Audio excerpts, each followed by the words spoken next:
Hi, everybody. As you know, I'm very annoyed by dot cakes and the concept of eating sprinkles for the sake of eating sprinkles because they don't taste like anything. And it brought back a 90s popsicle memory. Sprinklers. Do you remember sprinklers? They were a popsicle covered in dots. Okay, that's the first update I have for you. I have a few more updates. I do have scents this week, and I do have some internet updates. Okay. Um, some bad news. The Ridgeway Cantaloupe Festival is on hiatus, according to the Ridgeway, North Carolina Historical Society. Usually they have a cantaloupe festival in July. That is no longer the case. I told Brian, and he said that he didn't think that flying helicopters over cantaloupe fields was very historical. He is referring to the helicopter rides that they offer at the Cantaloupe Festival, which feels like a death trap. I do want to bring up again that Ridgeway is a German community, and I went to sort of an old school meat and three barbecue restaurant near there once with Brian, and there was a family of German speakers sitting next to us. And I'm wondering if this community still speaks German, because I can't imagine that German tourists would be in Ridgeway, North Carolina, the middle of nowhere. Although I guess technically German tourists could be anywhere. Anyway, it's a shame. I will not be reporting live from the Ridgeway Cantaloupe Festival this year. Another update. Brooklyn Beckham's hot sauce line recently graduated from a last chance clearance item at Whole Foods to a new item. So don't be fooled, because the only newness about it, maybe they updated the formula, I don't know. Maybe they tasted it and realized how salty it was and updated it. The real update is that the new version is 2 ounces smaller than the previous bottle. So, and I think the price is pretty similar. So don't be fooled. Now, I want to let everybody know about my cookbook collection update at the UNC's Southern Folklife collection. You may have heard me talk about Foy Allen Edelton, I think her name is. She has a large collection of recipes that she got from traveling all over North Carolina and interviewing people, taking oral histories, writing recipes down. And her collection of recipes and oral histories was given to the UNC Southern Folklife collection. I was really excited to maybe take a day off of work and go check out the collection and do some research. But unfortunately, the building that houses this collection is closed indefinitely, because the fire alarms in the building won't stop going off. I don't think that there is an active fire in the building, although the building is so old that they have 6 people in the building at all times called fire watchers to watch and make sure that the building doesn't catch on fire. Sorry, to clarify, there are 6 fire watchers during the day and 1 fire watcher at night because, as you know, fires are less likely to start at night because they're usually sleeping. My former supervisor is the one who's updating me on the status of this building. She told me that one weekend, the ancient elevators in the building, I think they're from 1929, one of the ancient elevators went out of control and went up and down the building all weekend until it burst into flames. So I don't think I will be doing research on this collection anytime soon, if it even survives whatever is happening in this building. Okay, I have a towel update. I have 2 nice white guest towels that I keep in the closet, and I put my version of caution tape all over them so that Brian doesn't use them. So when guests come, they have 2 nice, fluffy, plush towels. And as you know, I've had some house guests recently, and one of the towels has gone missing. And I don't think that any of the house guests have taken the towel with them. I don't know why they would. Anyway, I only have one guest towel left, so I decided it's time to get some new towels. I don't know when I don't think I've ever bought in towels. My parents just have given me towels over the years, and they look bad at this point. So I wanted some striped towels. Um, Towels are expensive, I realize. I don't really like any of the towels that are within the price that I'm willing to pay for a towel. I like a lot of the expensive towels. So I landed on Land's End. They were having a sale and they had striped towels. The colors were a little bit trendy and off, in my opinion.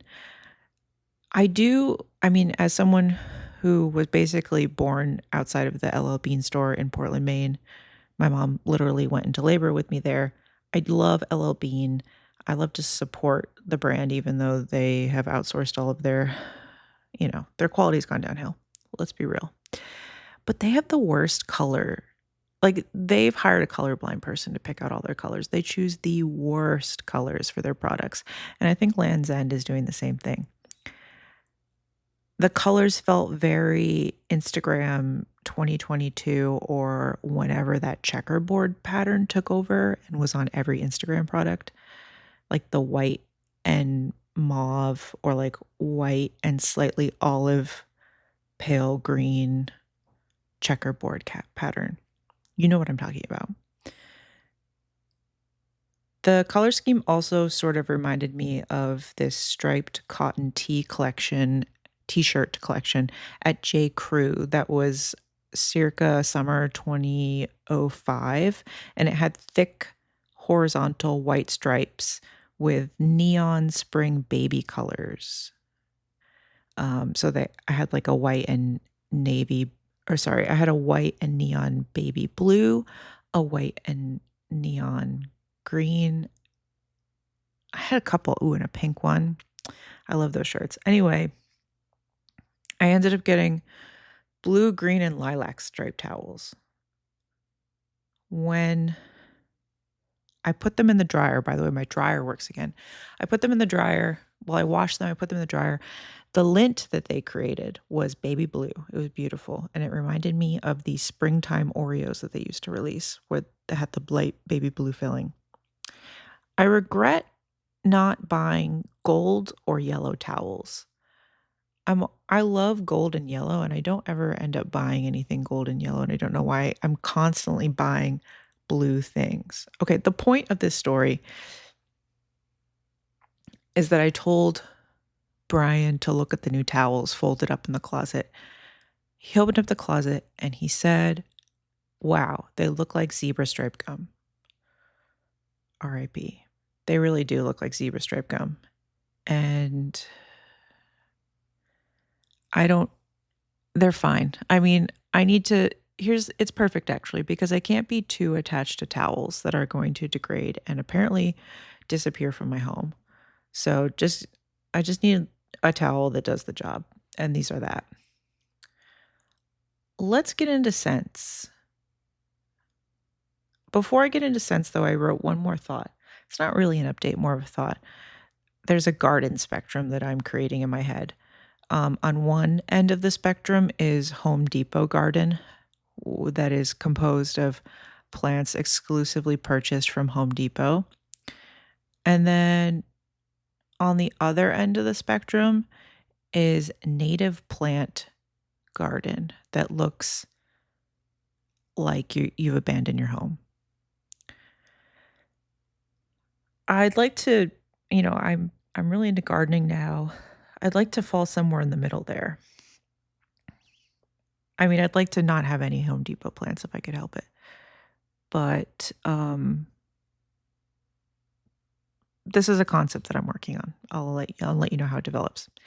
Okay, scents.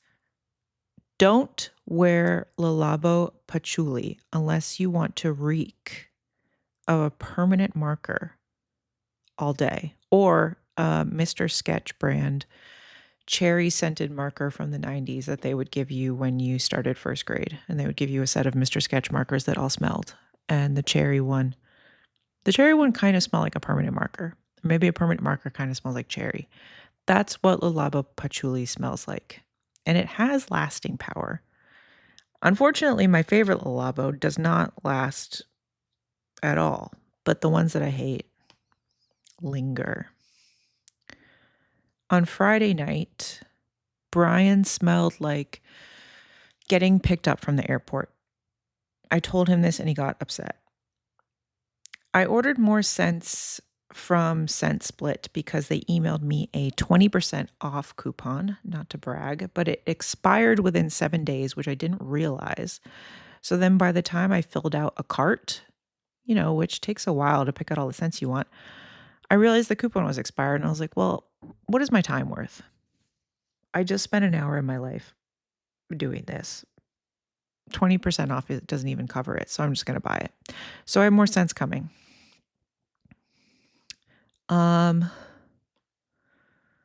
I really wanted to try some of the Le Labo City exclusives from Scent Split, which are extremely expensive, but they have more than whoever else I was buying scents from. I bought a few scents from some French houses. I don't know, like, what's the one? Is it Orme? I get targeted Instagram ads for perfume bottles. So I bought a couple scents based off of those targeted ads, but really I'm looking at ScentSplit's website and looking for bottles that are minimal and chic because perfume bottles can be so gaudy and disgusting. Don't judge a book by its cover, but in this case, I'm judging people's taste, so I'm going to buy the most minimal French looking scents. So I'll update you on those. I do have to say I'm a little torn about the gender of scents in general, the concept of gendering scents. In some ways, it's useful in describing scents, but in some ways, it's not. I don't think you should be restricted, but it is helpful to describe a scent as masculine or feminine so that you sort of know what you're getting into. He doesn't need that. We don't want to know the gender of the baby. We don't want to know the sex, and you know that. I don't know your gender. I don't know Candace's. I don't know mine. You don't know my gender? I don't. Do I look like a woman? I don't know what a woman looks like. Do you? I just feel like I'm good at recognizing a woman when I see one. What are you? You're a detective? A gender detective? No. Stop. Okay. That is what it feels like to shop for scents. Are you a gender detective? You know what a man smells like? You know what a man should be wearing? Okay. I did, while I was shopping, find a product called Brioche by Anatole Le Breton. I don't know how to say this person's name. This is actually one of the houses that I bought samples from based on the bottle. It looks like a Neutrogena shampoo bottle, but the old school Neutrogena shampoo. Rectangle. Squat. Stout. This one's called Brioche. And I was like, this could be good. This could be really bad, actually. Somebody described this as church service in a barn. That's not good. Someone wrote yuck, 1 star. Let's see what else. Yeah. Church service in a barn. It smells like tea and honey with a slight wheat scent. It's delicious and not overly sweet or overpowering. This doesn't smell like bread at all.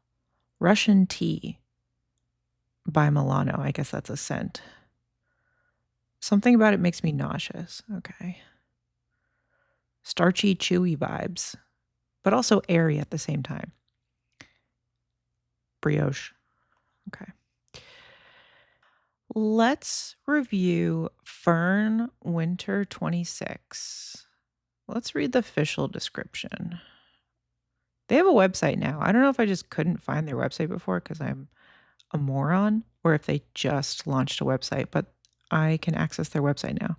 Okay, Winter 26, black tang seaweed, honeyed mimosa, and sparkling Timut pepper. Um, it's sold out.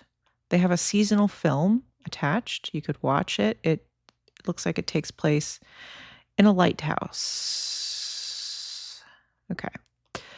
Winter 26 is composed of 21 natural ingredients, which is too many. Here's my overall review from Fern. Pare it down. You don't need 21 ingredients. Click on an ingredient below to find out more about our sourcing approach and the ingredients history. That's cool. Okay, so here are the top notes. Timut pepper, is that how you say it? Timut pepper, lemon rind, sweet orange rind, peppermint. Mid notes: mimosa, marjoram, cardamom seed, blue gum eucalyptus, violet leaf, clove bud, bergamot rind, basil gravere, patchouli. Base notes: black tang seaweed, oak moss, lavender, sandalwood, balsam fir, jasmine sambac, red cedar, vetiver root. Yeah, like clove bud. I'm sorry, but if you have all of this mixed together, how are you ever going to detect the subtle notes of clove bud? Pare it down. What else do they have to say? Oh, there's a fragrance story. With the wind, we howl along the headland, flicking pale sand from the beaches and salt spray from the waves. Out at sea, a boat leaps from crest to crest, too close in for comfort. For winter 26, we placed a lighthouse on that headland. Safe harbor in a storm, its bright light capable of changing fate. We began with the sea, reaching for its depths with oak moss, spiced cardamom, and cool violet leaf. Calling up the cold, we blended eucalyptus and peppermint, singing in the nose like wind. The moon is rising in our scene, fitful between clouds and edged with blue. Timut pepper captured the quality of this light, sparkling on the surface. Clinging to rocks on the shore is black tang seaweed, or bladder wrack, an herb of protection for sailors, echoing our lighthouse. Ours is forged from the pink granite rocks of Brittany in northern France, then dried and distilled in a solvent extraction process. Unusual in fragrance, our seaweed has a distinctive, almost umami facet. Here it calls to mind that essential rugged element of Britain's coast. Above the tide line is driftwood brought in by other storms, treasures for the lighthouse keeper, burning blue in winter bonfires. We blended cedar, sandalwood, and fir, a little dry, a little earthy, to underscore the tang of the seaweed. We have our boat on the waves and the climbing moon, and ice and salt in the air. But how to create the beam of our lighthouse, that thread of vital warmth? After many iterations, we found it in golden mimosa, which I don't remember them mentioning. Its scent is warm and rounded, a honeyed floral that can buoy up a whole fragrance. We drop it in, and the light swings around, sending our boat to safer currents, passing by the headland, turning in the harbor. Am I crazy, or did they not even mention golden mimosa? Hold on, let's go. Let's go back. Golden mimosa. Don't see it. Why are you lying? Okay, here's my blind review. I smelled this blindly, to reiterate. Mouthwash and related oral hygiene products marketed towards men. My dad's bathroom closet. Thick green grass. Suave shampoo. Opening a window in a steamy bathroom on a cold day while visiting your parents on winter break, and a gush of refreshing, icy air comes through. Opening up boxes of Christmas decorations and finding the spiced, preserved salt cookie ornament that you made in 4th grade. Spearmint gum. Made me feel sick. In a bad way. Okay, the internet. I didn't actually have anything in my internet section until like a couple days ago. And I wrote this passage saying, my internet section this week is pretty bleak, which might suggest that I didn't spend much time on the internet this week, which couldn't be further from the truth. which is probably a good thing that I don't have an internet section because my podcast is way too long. I mostly just watch Kathleen Messenger videos, Meisinger, whatever her name is. Um,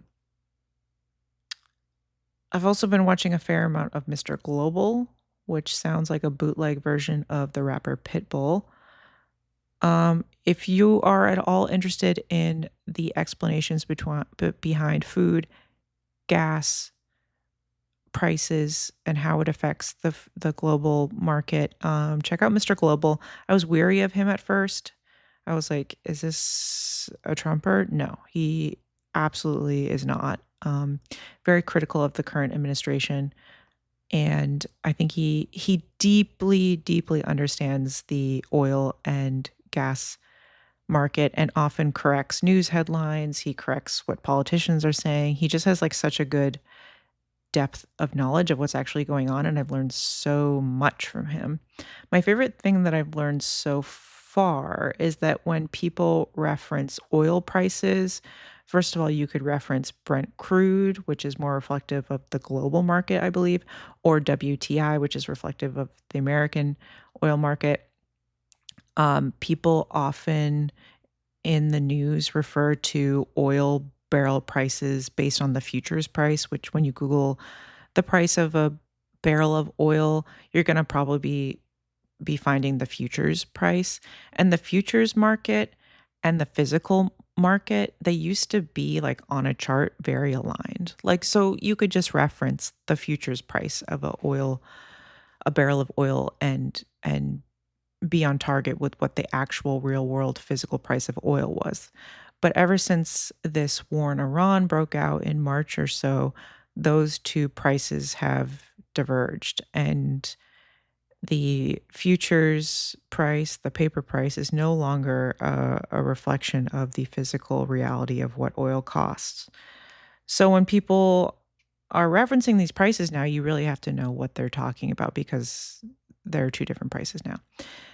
Super interesting, to me at least, and is food related. I mean, we're gonna see the consequences of these prices in everything we consume, um, including food. Okay, an update from the Valley.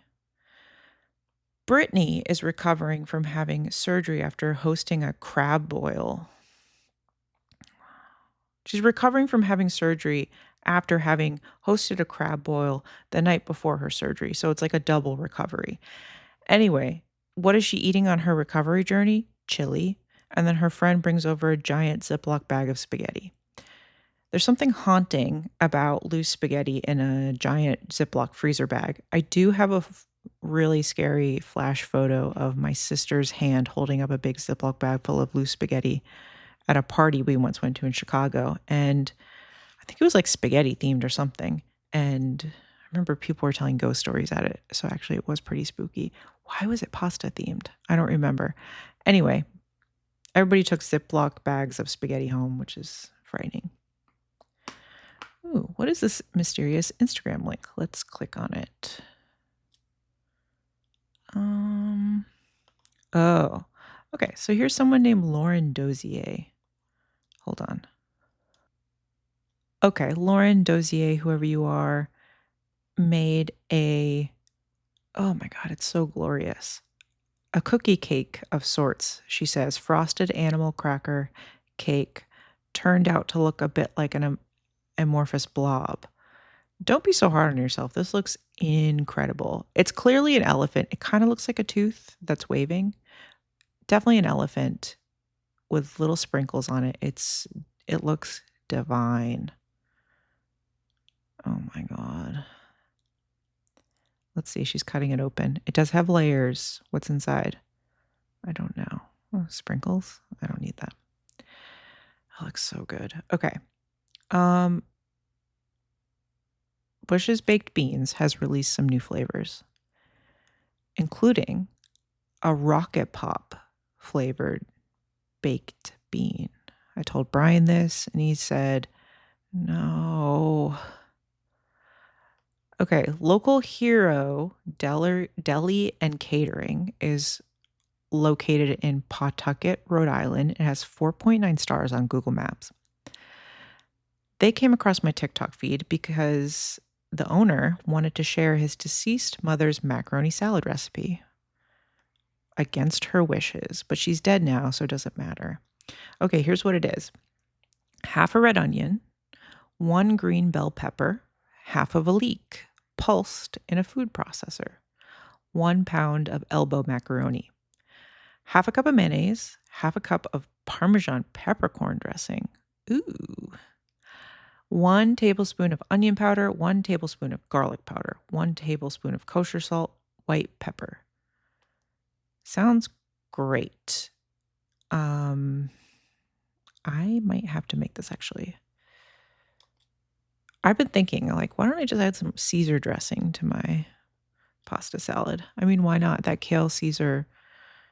I made that New York Times kale Caesar pasta salad over Thanksgiving, and basically the same thing. Okay, we're on a random TikTok video. Nico Borbola. Why did I send this? Why did I send this to anybody? Saffron and okay. This is the Spanish version of a cutlet. I'm always looking for new cutlets. I love to make a cutlet. This is a Spanish cutlet. I think it's beef, pounded out really thin. Then you stuff it with cheese, and then you fry it. I guess. Is there anything else? And then he's serving it with a salad, a tomato salad, and an arugula salad, and lemon and parsley. Okay, I kind of missed the beginning of the video because. Can you tell me what this is? Where's the caption? Hello? I don't know how to use TikTok on a browser. It's very difficult. Germany has schnitzel, Japan has katsu, but do you know about Spain's cachopo? Cachopo. It's beefsteak. He beats it with a Fernet bottle. Anyway, I might try cachopo.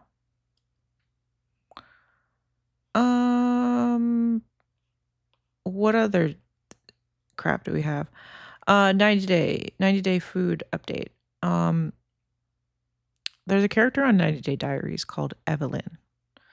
She lives in a coastal beach town in Ecuador.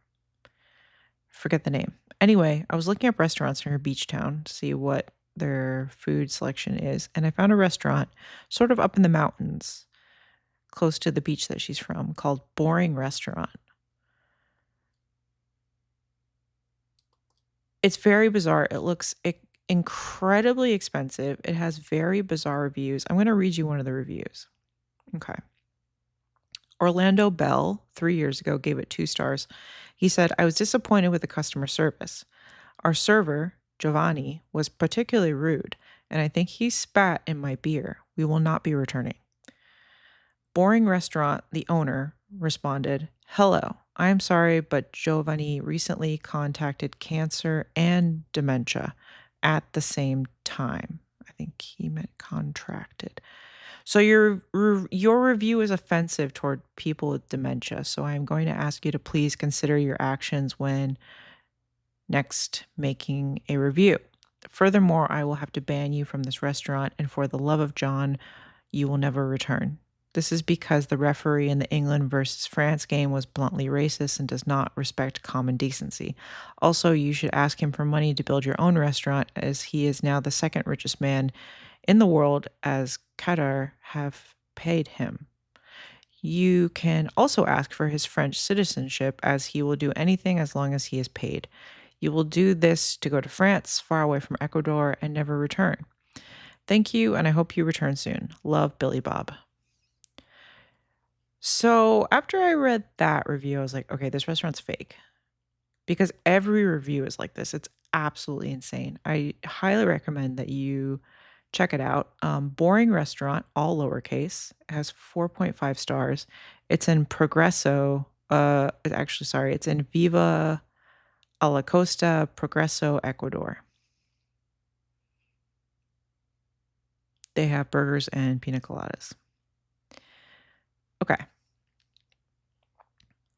Tiramisu update for you. somebody on the web made a Mountain Dew misu. Mountain Dew misu. They made Mountain Dew tiramisu. They dip the lady fingers in Mountain Dew. Then they put the mascarpone. Then they have some sort of like, wait, let's look. A playful, bold take on tiramisu that layers 2 citrus curds, sweet mascarpone, and Mountain Dew-soaked ladyfingers for a sweet, fizzy finish. The idea centers on contrast. The bright tang of citrus curds and the sugary lift of Mountain Dew meet the rich, creamy mascarpone and tender cookies to create an unexpected dessert experience. Okay, stop taking yourself so seriously. You are making Mountain Dew tiramisu, but I applaud. Sorry, I didn't even say who they are. Let's see if we can figure that out. I think they're located in Charleston. Obscura Bakery in Charleston. I'm guessing Charleston, South Carolina, not West Virginia, but could be either actually. My sister sent me a TikTok video for a pasta salad that is essentially the Kardashian salad that I'm obsessed with. The Kardashians always talk about the salami salad. Okay, so the salami salad that I'm forever chasing. This person is called Here's Your Bite. She is annoying as hell. I don't want to promote her. Could barely get through this video, but she is making a really good salad.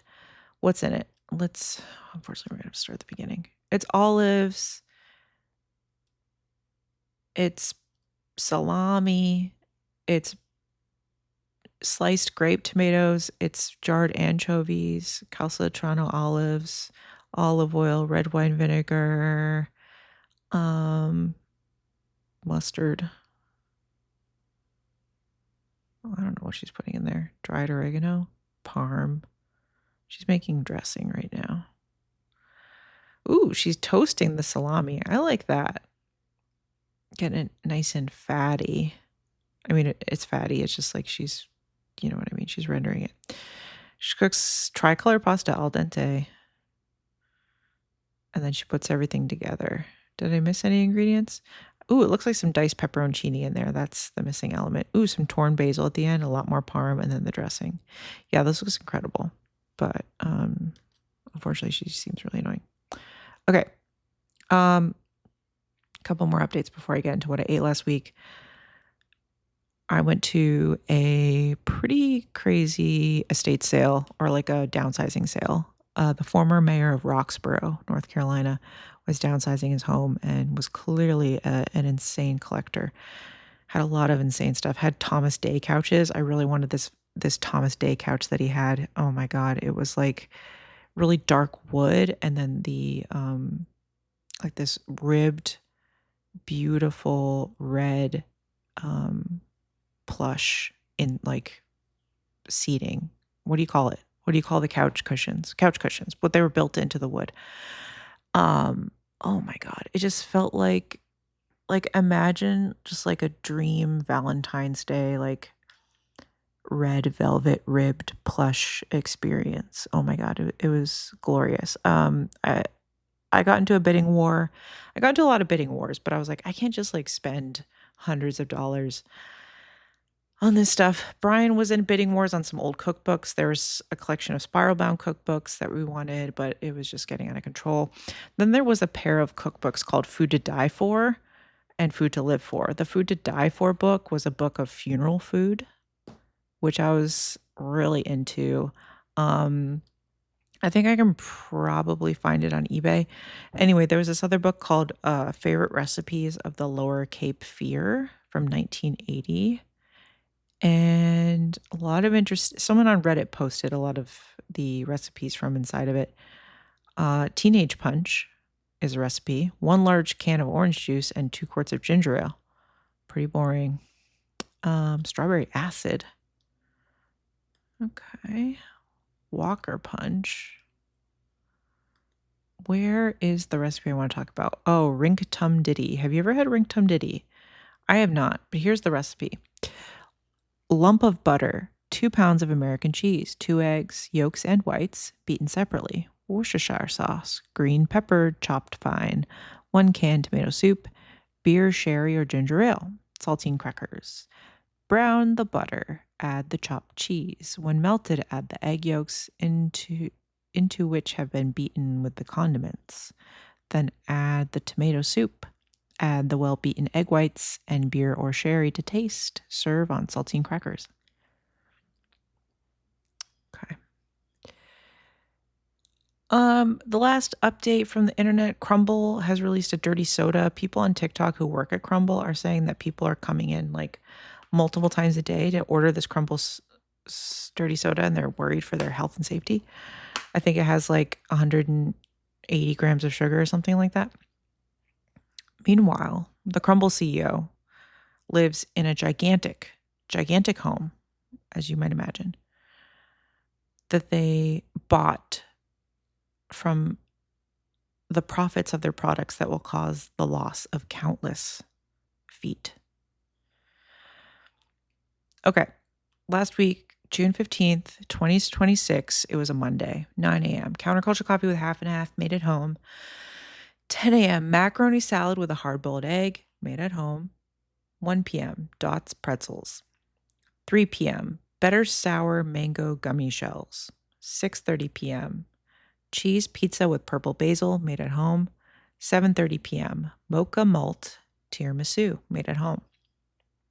Let's talk about this mocha malt tiramisu. Mocha misu, Brian was calling it. I used 100 grams or 3.5 ounces of ladyfingers. Did I make this? Yeah, this was a half. I made a half batch in a loaf pan. So one single 3.5 ounce box of ladyfingers. When people are like, oh, use 24, like 32 ladyfingers, I feel like there's such different sizes that you really just need to go off of a weight. Cocoa powder for dusting. I did try to dust the bottom of the loaf pan with malted milk, but it was just a little bit too, it wasn't fine enough. And I don't have my spice grinder anymore. I left it at my parents' house. Okay, for the soak, I used 2 tablespoons of Hamilton Jamaican pot still black rum. I used a tablespoon of Dave's coffee syrup and then half a cup of leftover coffee. The filling, 1 cup of heavy cream, 4 ounces of Crave Brothers chocolate mascarpone, 4 tablespoons of Dietz's malted milk powder, pinch of Diamond Crystal kosher salt, half a teaspoon of vanilla. I should have skipped this, which I keep hearing like, don't waste your vanilla unless it's like a shortbread or a vanilla pudding or something where the vanilla flavor is really forward. It's not worth it. And then I added 2 egg yolks at the last minute, which I shouldn't have done. Weird and bad is my description. Brian loved it. He ate almost all of it. The rum, I think, was a little bit too spiced for the tiramisu. I do need to purchase a cognac or a brandy or something a little bit more neutral, a Marsala wine if we want to go traditional. I think the pinch of salt that I added was a little too hefty. So it was a little on the salty side for dessert. The filling was sort of like a Wendy's Frosty in chocolate level. You know how Wendy's Frosty is chocolate and vanilla mixed together? That's what it kind of felt like. And then, of course, I topped it with a ton of powdered cocoa powder. I might try it again. I might need to refine this a little bit. Wasn't my fave. I also made a batch of Roberta's pizza dough on the previous Saturday, and a batch of a very simple tomato sauce, heavily reduced for the purpose of making pizza, and also a good way to use up all my basil that's growing. I did split the sauce into about 6 1-cup containers, and I froze them for easy portioning for making pizzas and defrosting. I froze one dough, and then I put the other dough in the fridge. I cooked off one of the doughs on Monday evening, which is the day that I'm talking about. I let it wait. Yeah, so that's the cheese pizza with purple basil that I'm talking about. This was good. Okay. So I cooked off the dough Monday evening. I let it temp for 4 hours. Then I stretched it onto a piece of parchment that was on a peel, a pizza peel. I topped it with sauce. parm and too much mozzarella, a little bit of salt. I cooked it at 525. Unfortunately, my oven only goes to 525, which is not ideal. But I had a preheated metal pizza pan in there. It's like perforated. It lives in my oven at all times. I used to bake bread on it. Cooked it on the preheated metal pizza pan for about 10 minutes. Then I turned my oven off and let it ride for another 5. And I topped it with more parm and purple basil. So when I was shaping this dough, I'm not really good at shaping pizza doughs. I'm not doing this ever, really. I accidentally made an oval. And I don't think I let the crust be big enough. So the cheese spilled over onto the side. So it looked like a long face with ears on the side. Brian came home, looked at the pizza, and said that it looked like a maxi pad with wings, which it really did. Otherwise, it was a perfect cheese pizza. Like when I'm imagining a perfect slice of cheese pizza where you sink your teeth into a thick layer of warm but rested and firmed up cheese, nice and salty, this is it. This is what you're looking for. And I don't know, it's hard to make pizza in the oven. I think a couple things are happening here. I think I need to increase my gluten strength. I need to mix it for longer. So I really get a better rise and like get those like bubbles happening and like that elasticity. And I also think that my yeast is old. It doesn't expire until 2027. It's been in my freezer, but I really think you need to replace your yeast like every year. And it's been a while. Okay, June 16th, 2026 was Tuesday. 8 a.m., counterculture coffee with half and half made at home. 9 a.m., 2 hard-boiled eggs made at home. 10:30 a.m., leftover macaroni salad. 12:30 p.m., a bowl of bran flakes with milk. 2:30 p.m., back to nature, hot and spicy, cheesy crackers. 5 p.m., a small pour of Domaine Maurice, Choic Sylvanet, Kyersberg. 6 p.m., grilled shrimp and gigante beans in a white wine, garlic, and butter sauce with parsley, Meyer lemon, and La Tourangelle olive oil. Toasted Mount Athos fire sourdough made at home. 7 p.m., part of a mixed berry frangipane tart from Whole Foods. Hold on one second. Okay. I opened my final box of Whole Foods organic bran flakes today. So sad. Whole Foods is, they cleared out all their organic cereal and they're bringing their organic cereal back in smaller boxes. And I don't even think it's organic anymore, which is what they did with the garlic water crackers. They brought them back, but they're not organic anymore. Same price. The Back to Nature crackers, it's their version of a Cheez-It. They are okay. They have a pretty good spice heat level if you eat a lot of them, which I'm obviously doing. They kind of have this sweet taste to them that maybe you might have experienced with eating Korean snacks. They taste like overly sweet, but then I looked at the ingredients and the nutrition facts, and they do not have a lot of sugar in them, so I don't know what's going on there. They're fine. I don't think I would buy them again. It's kind of like when you eat Cheez-Its and then you switch over to eating cheese nips. Is that what they're called? Cheese nips? And they kind of taste like water, or they're just like not as satisfying.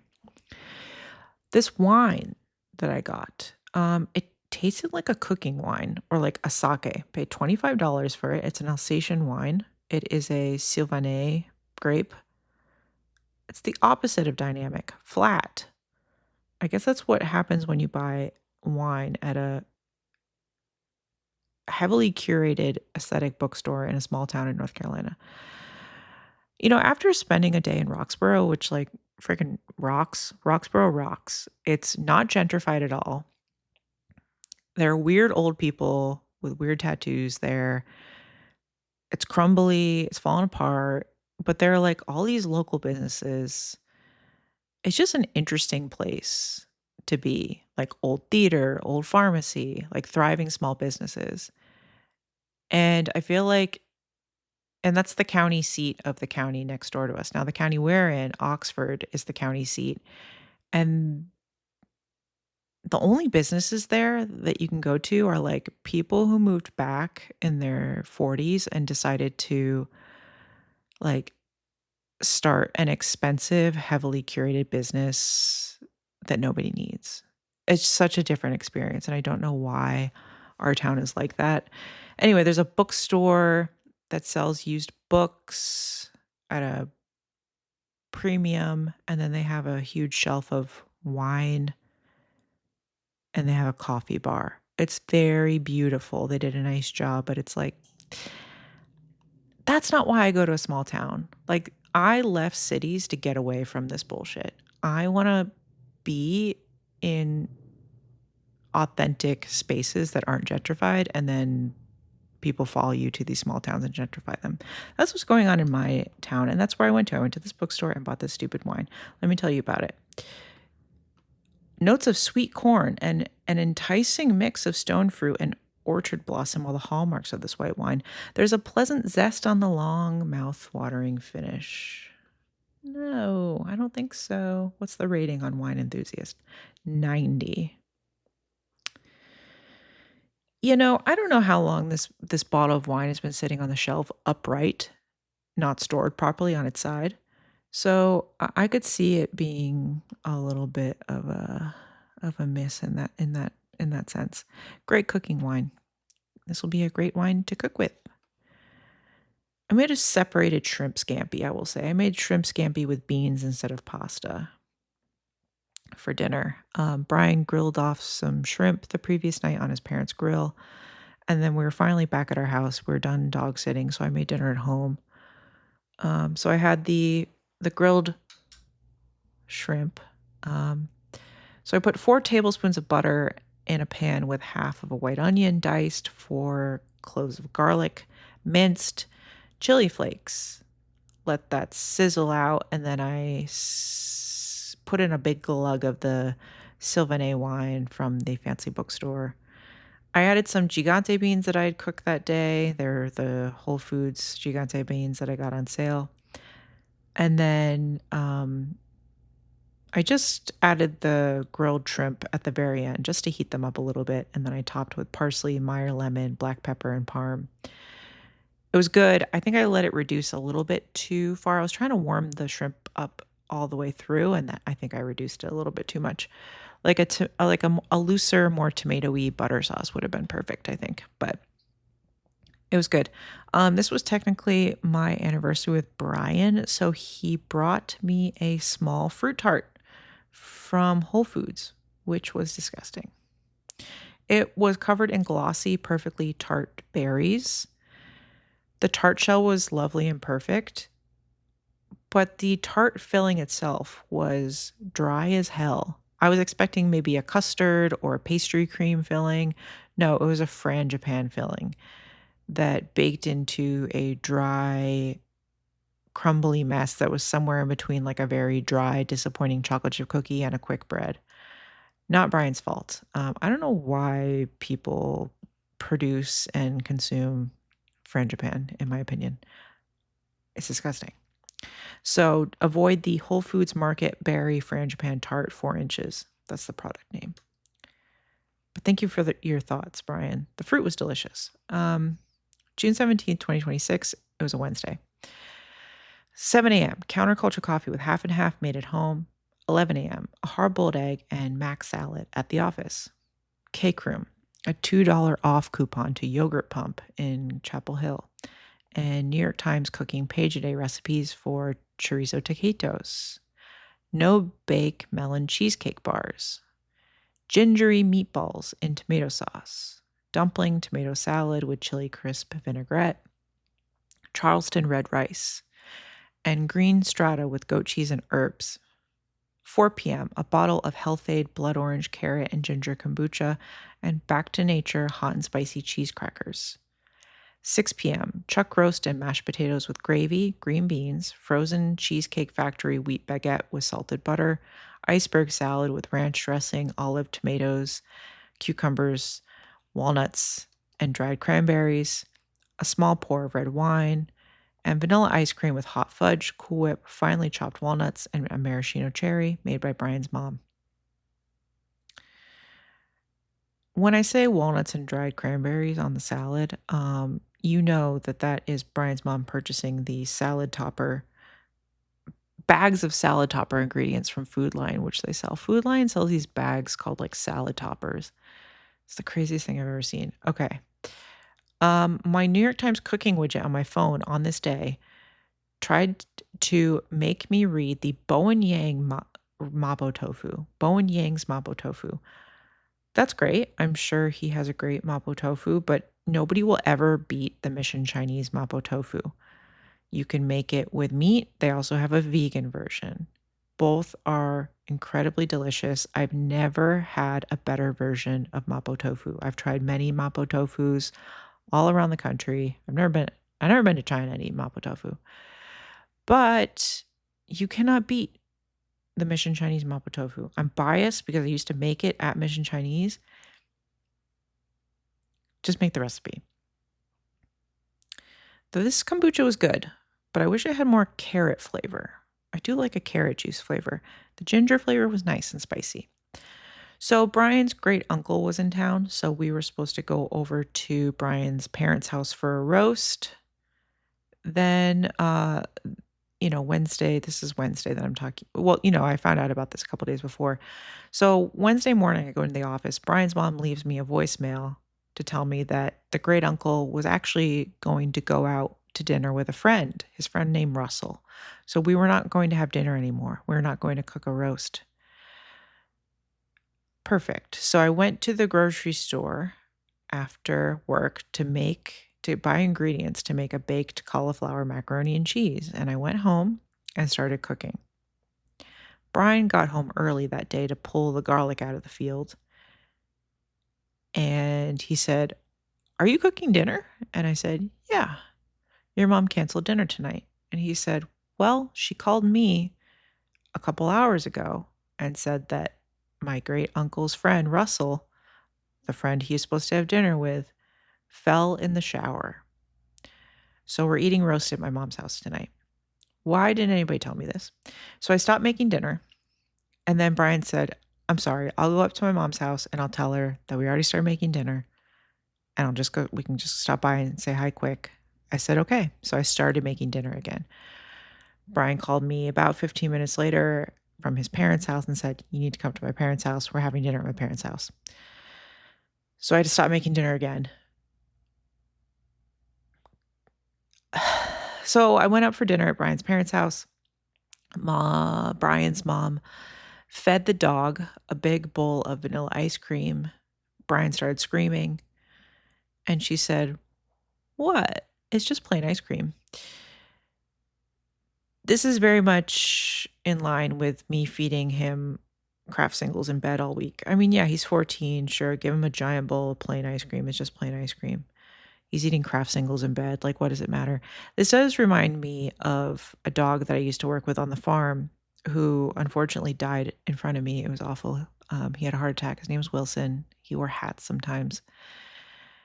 His owners were very strict and did not let him eat human food. Unfortunately, they didn't realize that he was walking down to the neighbor's house every day because the neighbor would put out their cast iron full of bacon grease to cool out on the porch, and the dog ate all the bacon grease every day. I think that's why he had a heart attack. Anyway, one time this couple had one of their mothers watch the dog for the weekend, and they reiterated before they left. This was before the dog died, obviously. Do not feed the dog people food. Do not feed him people food. The mother said, "Okay." They went out of town. They came back to pick up the dog, knocked on the door. They couldn't find the dog or the mother anywhere. They found the mother and the dog in bed together. The mother was feeding the dog spaghetti in bed. Okay, also I realized while we were at dinner, okay, so Brian's mom was like, "Okay, y'all want sundaes? Y'all want ice cream sundaes?" And Brian's dad and great uncle said, "Yes, can you make them the same way that you made them earlier?" And I said, "Earlier today?" They said yes. So this was the second Sunday that they had in a span of probably 4 hours.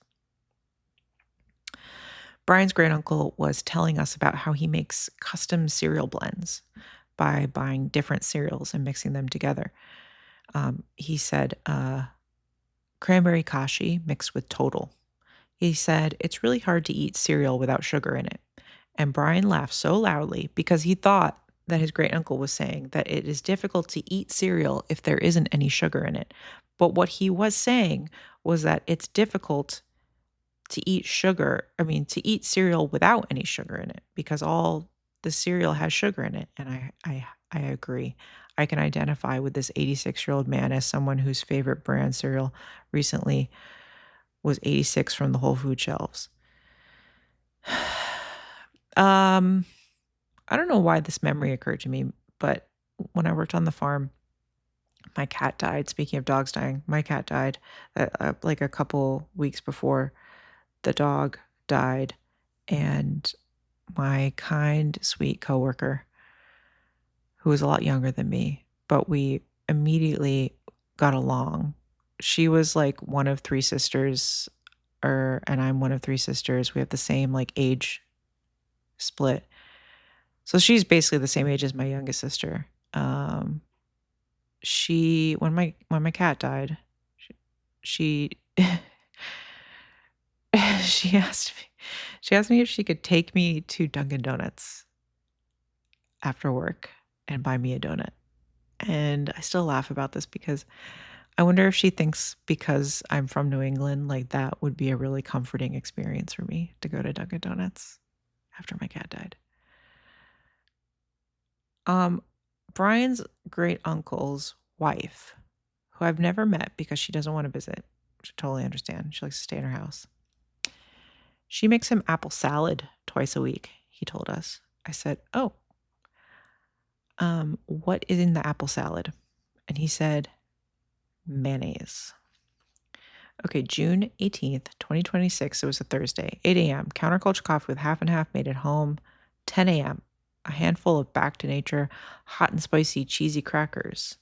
12 p.m. A bottle of Health Aid passion fruit tangerine kombucha and leftover mac salad. 3 p.m. Milton salt and pepper crackers. 7 p.m. Baked rigatoni and cheese with roasted cauliflower made at home. 8 p.m. Blue Bell cookie two-step ice cream. Another glorious day of eating like a baby. Crackers. Crackers again. Macaroni and cheese with a beige vegetable. This kombucha was great and better than the Brew Doctor's mango passion fruit flavor, in my opinion. Health Aid, I'll tell you, I got 6 bottles of Health Aid kombucha at Whole Foods this past week, which is insane. But they're having a great deal. It's 3 bottles for $8. So I got 6 different flavors. I'm also, my next tiramisu flavor, I think, is going to be passion fruit. So I've been on the hunt for some sort of passion fruit flavored beverage for mixing with rum for the passion fruit tiramisu as the soak, which is why I was looking at kombucha in the first place. I was like, let me try it. Maybe like a passion fruit kombucha would be fun. But it's like, is it too watery? I don't know. So here are my thoughts. I could either do like a rum mixed with raspberry jam and some water. And I was like, oh, is the rum too spiced? But no, like think about all the great tiki drinks that have rum and passion fruit in them. What is it, a painkiller? Delicious cocktail. Spiced rum. Ooh, some velvet falernum. Ooh, maybe a velvet falernum tiramisu would be good. Hold on, let me write that down. Pause. Okay. I do have on my tiramisu list to make a cinnamon flavored tiramisu, which is velvet falernum. So velvet falernum is cinnamon rather. So, okay. What are my other options for my passion fruit tiramisu? What are my other soak options? I found a passion fruit tangerine kombucha, which I just drank. I already drank it, so that's kind of off the table. I bought a box of Ceres, Ceres, passion fruit juice. I don't know. We used to use these in pastry in restaurants. Like they have all sorts of like shelf stable fruit juices. I found a bottle of mango lemonade, which could be good. And then there are a couple like cold press juice options that had passion fruit mixed into it. but I don't they're like $7, and it's like, what if it's more pineapple forward? I don't want a pineapple flavor. So, I don't know. I think I mean, so I have that box of the passion fruit juice. So I think I want to mix that with rum and maybe add a little raspberry jam in there too. Why not? I still think out of all the tiramisu flavors I've made, the OG that I made, that was just basic tiramisu but with raspberry jam, was really good. Okay, so let's talk about this macaroni and cheese with cauliflower that I started making on Wednesday but didn't actually make till Thursday. I made a roux. I poured in some of that nasty wine from the bookstore, milk, cheddar cheese, Swiss, Brooklyn Beckham's Cloud 23 habanero hot sauce, and garlic powder. And then I had a pound of Rumo rigatoni, half a head of roasted cauliflower that I roasted in the oven with half of a white onion. I meant to add leftover cherry tomatoes, which I love, with like a cauliflower gratin, but I forgot. Stupid. I also bought a little can of diced tomatoes. I think that would be perfect in a macaroni and cheese, like a tomato macaroni and cheese. Anyway, that would have been perfect. Kind of like a Rotel experience. June 19th, 2026, it was a Friday. 8 a.m. Counterculture coffee with half and half, made at home. 10 a.m. A bowl of bran flakes with milk. 12 p.m. a latte at Cocoa Cinnamon in Durham, North Carolina. 1:30 p.m. an everything bagel with adjika cream cheese from Isaac's Bagels in Durham, North Carolina, and a pour of Health-Aid raspberry lime kombucha. 6 p.m. leftover macaroni and cheese. 7 p.m. cherry plum upside down cake with bluebell vanilla ice cream made at home. I've been having crippling acid reflux and or heartburn. I don't know, I'm not a doctor. Or something going There's something going on. I don't know what's going on. Something I ate. Maybe it's my increased coffee and alcohol consumption. I definitely increased my alcohol consumption staying at Brian's parents' house for a week, plus drinking kombucha on top of that. So then, of course, I decided to go to a coffee shop after I drank a pot of coffee. I mean, I had the day off from work, so I decided to work on journal, which I desperately need to work on. So I guess it was productive. I left the coffee shop because I wanted to hit up Isaac's before they closed at 1 p.m. On my drive, skirt, I wanted to pull over at the Simone Historical Tuba Collection, but I did not have time. The V&E Simonetti Historic Tuba Collection in Durham. Over 300 tubas. Wow. If you want to come visit me in Durham, we could go there. Anyway, I went to Isaac's and I was like, well, maybe I can go to the tuba collection on my way home. But then I bought egg salad and I thought, I can't leave egg salad in my hot car. I also saw a really great flyer called Buy Evan's Stuff. It's definitely like a student graduating, having a tag sale or yard sale or a dorm sale, whatever. Thought it was great marketing. Okay, so I got adjika cream cheese. Isaac's spelled it with a D. The Wikipedia page spells it without the D. They spell it Ajika. I had to look up what it was. Adjika is a flavored sauce or dip made mainly in Georgia. It is used to flavor food, primarily capsicum based, and usually includes other spices such as coriander or Utsko Suneli. What is that? Traditional Georgian spice mixed with blue fenugreek. Ooh. Common varieties of adjika resemble Italian red pesto in appearance and consistency, although a dry version also exists. Though it is usually red, green adjika is made with unripe peppers. I had a green version. The cream cheese was green. The dish is also prepared in Turkey, blah, blah, blah. Oh, the word comes from salt. It means salt. Okay, so I had adjika cream cheese. It was good. It was more minty than I thought it would be. I've never had adjika, so I don't know what I was expecting, but it tasted like mint to me. I do have to say, Isaac's has a very proper chewy bagel that are covered with whatever topping you order, covered top to bottom.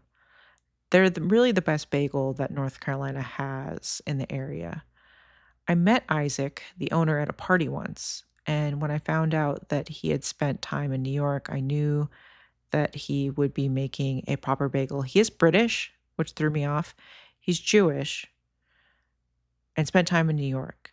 So probably working at bagel shops. I don't remember. My only critique on his bagel itself is that the everything bagel had too much salt on it. So it did burn my mouth. If you eat a whole everything bagel, your mouth will burn from the giant pieces of salt. I also picked up a little container of the burnt jalapeno cream cheese, which is my go-to. When Brian worked the farmer's market, Isaac also sold bagels at the farmer's market before he had this storefront, this brick and mortar store. He just sold bagels at the farmer's market. And after the farmer's market, you give away your stuff because you can't resell it. So he'd always give Brian a bag of bagels and some cream cheese. So we'd have that burnt jalapeno cream cheese was my favorite. And then I got a tub or like a small half pint container of curried egg salad. So I brought that home and Brian said, "Okay, you bought cream cheese and egg salad, but you didn't buy any bagels?" And I said, "Oh my God, I'm so stupid. I didn't buy any bagels to go with it." But then it occurred to me, this is why. This is why I didn't buy bagels. First of all, I have had Isaac's bagels the next day. When Brian would bring home bagels in the evening from the farmer's market, they were kind of getting hard. And by the next day, they were kind of like rocks. And as someone who spent 10 years in New York, bagels are a day of thing. You don't buy like a dozen bagels casually for your family to eat throughout the week. You buy bagels and you eat them that day. They don't last. They don't have the same chew. If you have a proper chewy bagel. And Brian, I mean, if the only bagel product that you have access to is like a knockoff bagel that is basically bread, yeah, you can keep it in your bread drawer all week and it doesn't matter because you're eating bread. But a real bagel, you can't, it doesn't last. So when I purchased this cream cheese and this egg salad, in my head, I said, I have this sourdough at home. I'll put this on the sourdough because that makes sense to me. And I'm going to stand by my decision to not buy a bunch of bagels to go and get hard in my house. Okay, let's talk about this cake that I made. Now, I saw a video. Every year, I see the New York Times cooking media, social media people blasting this 1988 recipe that they have. It's like a really well-rated peach upside down cake. Let me read you the recipe. A stick of butter, 3 large ripe peaches, 1 1/4 cup or 250 grams of sugar, 1 cup or 128 grams of flour, 3/4 teaspoon baking powder, 1/4 teaspoon ground nutmeg, 3 eggs, 3/4 cup creme fraiche. Creme fraiche is for topping. Although I think really the cake could have used the creme fraiche inside of the cake itself.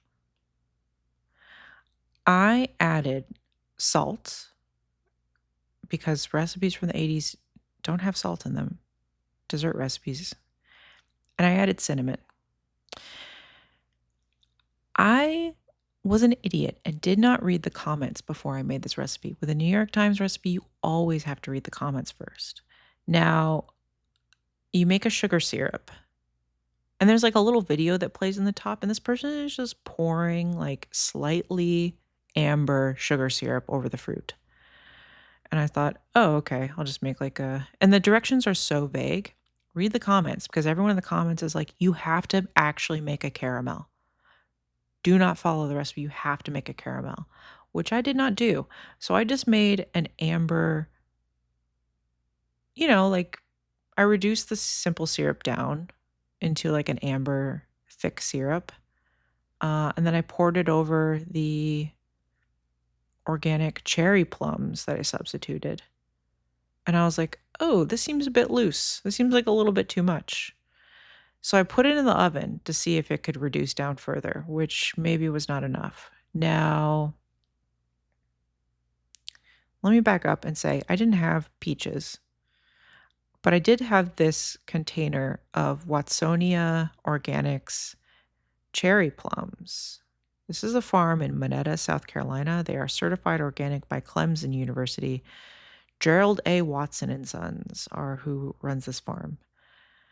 This is my first time having cherry plums. They are plums that are a little bit larger than cherries. They are delightfully tart. They cook down into a very vivid reddish pink color.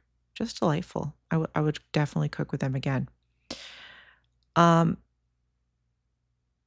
So anyway, I put the cake batter over this mess that I made. All right, I took it back out of the oven, put the cake batter on, and I cooked the cake for 30 minutes. I took it out. The cake was perfectly done. I flipped it out onto a plate, and it was actually lovely, but because of the extra liquid, the fruit didn't caramelize. So I really just made like an upside down cobbler. So I put it back into the cake pan and served it like a cobbler with the fruit on the bottom and the cake on the top, which worked out fine. It was perfect with ice cream. When I warmed the cake back up for serving later, it did dry out a little bit. The cake was kind of bland, even with added salt and cinnamon. I think it would have benefited from some sour cream. Now, I do have creme fraiche that I need to use up. I should have served it with creme fraiche, but I thought this fruit is so tart. The fruit tasted like cranberries, which I love. So the creme fraiche would have been too much. So ice cream was perfect, perfect to balance that out. I put it in the fridge overnight and then I ate it again the next day. And unfortunately, because it is a butter-based cake, it gets too hard and you might as well throw it away. Leave it at room temp. I mean, it's still going to harden because of the butter, I guess. It's going to dry out in a different way. I don't know. This is why I don't like making butter-based cakes. The cake texture itself, day of, was wonderful and perfect. But it's like, use a stick of butter, use 3 eggs. Like, what are you actually gaining? You could just make like a really simple cake and get like a better result. It's like, why am I wasting 3 eggs on a cake that I'm throwing away because it gets hard? That's what I don't understand about cakes. Like when you have a wacky cake that does the same thing and is actually better and doesn't use any eggs. Anyway, this made me think of the time that I made a blueberry crumble and I thought I was adding ginger powder, ground ginger, but I actually added ground cumin and didn't realize it until I had already served it at someone's house for 4th of July. It wasn't terrible, but it was kind of weird. Also, Arthur Schwartz is back, and this week he talked about stone fruit. And he did mention snocciolatore, which is the Italian word for a thing that takes pits out of olives and cherries, which I desperately need. I think I'm going to get one because taking the pits out of the cherry plums was a nightmare. I did it with my fingers. Arthur Schwartz ended the episode by saying, I gotta go. It's hot as hell in here. June 20th, 2026 was Saturday, 8 a.m. Counterculture coffee with half and half made at home. 10 a.m. Burnt jalapeno cream cheese and curried egg salad from Isaac's on olive oil toasted Mount Athos fire sourdough made at home. 12:30 p.m. A pour of Health Aid raspberry lime kombucha. 1:30 p.m. Loacker tortina. Loacker? 5 p.m. Cheese pizza with basil and romaine lettuce with Brianna's creamy Caesar dressing, Parmesan, and black pepper made at home. 7 p.m., leftover cherry plum upside down cake with bluebell vanilla ice cream and a glass of kilogram ginger plum iced tea made at home. So I got into the burnt jalapeno cream cheese. I haven't had it in maybe 3 or 4 years. It is not as good. I'm sorry, but they've cut corners. Used to really be flavorful. Used to be able to see the jalapeno inside of it. And that is no longer the case, unfortunately. It really just tastes like regular cream cheese. Not worth $8. The curried egg salad was okay. I didn't love it. It tasted mysterious. It tasted like entering an old home with a fireplace, shag carpeting, and a lot of crocheted blankets. Tasted like maybe there had been a house fire. And to clarify, I cut the piece of bread in half, and one half had cream cheese on it, the other half had egg salad. I didn't mix them because I did want to taste them on their own. I will not be eating the rest of that egg salad. I don't know how to say it. Loacker, Loacker. They make the wafers. It's Italian or Swiss, I forget. The tortina. I got the original flavor. It's a box. I got it at Whole Foods. To my surprise, they were individually wrapped, so they stay nice and fresh, which is perfect for summer because everything goes stale in the summer. It's basically a round wafer sandwich with chocolate hazelnut cream filling, covered in chocolate, very thin layer of chocolate.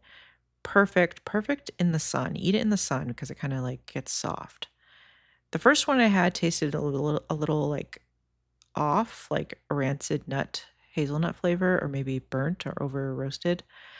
It's like a less fun Happy Hippo. It's like a Happy Hippo for adults. I made another Roberta's pizza dough. So this was the dough that I froze and I made on Saturday, June 13th. I defrosted it. I brought it into my fridge on Tuesday, and then I baked it on Saturday, June 20th. So it had like, what, 4 days in the fridge? I did a cast iron pizza this time again, but with like a thicker crust. So super thin bottom and like super thin middle, center, thick crust. Cast iron, 525 for 15 minutes. It was pretty good. The crust did not brown, which was very confusing to me. I think that the dough overall needs more strength. It tasted a little dense and gummy to me, but in reality, it was properly cooked. I think, and it had like lots of tiny bubbles all over it. It just like didn't brown. Maybe like for a long fermentation like that, you need to add some sugar. I don't know. Um, and it wasn't undercooked. It's just like if something isn't well done, it tastes wrong to me. I need my baked things to be well done. I get really squeamish about baked goods that are pale. I don't know if I would freeze it. I wonder if that weakened my already weak yeast. But I'm gonna make more pizza dough. I still have containers of sauce in the freezer, so I'm gonna do it again with new yeast that I bought. I'm gonna see how that works out. Okay, June 21st, 2026 was a Sunday, 8 a.m. Counterculture coffee with half and half made at home. 11 a.m. Coffee with creamer, 2 over easy eggs and bacon with hash browns, buttered white toast, and part of a pancake with maple syrup at Timberland Restaurant in Roxborough, North Carolina. 4 p.m. Pour of Health-Ade mango lemonade kombucha, Milton salt and pepper crackers with Isaac's burnt jalapeno cream cheese, and 3 Loacker tortinas. 7 p.m. Sesame chicken, beef with broccoli, and a roast pork egg roll from Hong Kong restaurant in Oxford, North Carolina. I talked about Roxborough a little bit already. They had this place called Cole's Pharmacy. Unfortunately, it closed, but it was like, you could sit at the counter and get an ice cream, I think, or like a malt. But it looked open when I drove past it, so I'm a little bit confused. There is a coffee shop in Roxborough called OD on Coffee, which feels like an insane thing to name your coffee shop in a town that probably has drug use. 4.8 stars. It's LGBTQ plus friendly. It's women owned. Doesn't mean it's not insensitive. When I worked for Christina Tosi, she famously named a product crack pie. Just because a woman owns a business doesn't mean it's completely insightful. We had to talk her out of naming certain things almost weekly. Here's another restaurant. I tried to convince Brian that we should go to a place called Savannah Jack's Cafe. Brian said, that looks terrible. Tomato soup and hot dogs. He got mad. Okay, I also drove past a really rural bar called Big Daddy's. We also drove past a car repair place called Strut Daddy's. It was Father's Day, so it's very apt. So we went to Timberland Restaurant, which is connected to a motel called Timberland Motel, I think. This is what Suleme's in Philadelphia wants to be. Hasn't been renovated since the 70s. Wood paneling, laminate foil leaf motifs above the kitchen, big screen TV on silent, blasting 2.5 Men into your eyes. No music, just the sound of sizzling and people stirring their coffee. One man struggling to cook for everybody. Really nice older server. Everybody had weird tattoos. Everybody was old that worked there. Our back waiter was wearing a Jason shirt, like from the horror movie, and he had a Jason tattoo on his arm. We stopped at McDonald's bathroom, and Brian said he overheard a woman order barbecue juice. We stopped at Twin Meat Market, which it used to be like in an older building, and Brian always meant to stop there because he would pass it on his way to the old farm he used to work at. They've moved into this new building, and it's very strange. Very, very strange inside. I did get some hoop cheese and some mountain butter. Most of the mountain butter had black mold in it. I got a pack that didn't have any, but I'm still a little bit worried.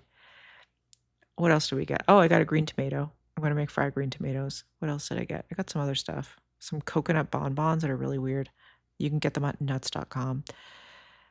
A man next to me called his wife to tell her that they had one squished carrot cake with cream cheese, which was true. I guess she wanted a cake. But yeah, I would highly recommend Timberland if you want like a diner, old school diner breakfast. Crispy thin hash browns, perfect eggs, crispy bacon. The pancake was fine. They didn't serve butter. And I don't know if it's like a North Carolina thing, but I feel like in North Carolina they do not serve butter with your pancakes. Back in New England, if you go to a diner and you get butter, they put an ice cream scoop of whipped salty butter on your pancakes. They give you too much butter, and that's what I want. Back at home, got a hankering for a good egg roll with sweet red sauce. I'm craving those Chicago style egg rolls. They're huge. They're fat, first of all. They're filled. They're properly filled, and they have 50% of the time they'll have like a sweet peanut sauce inside of there.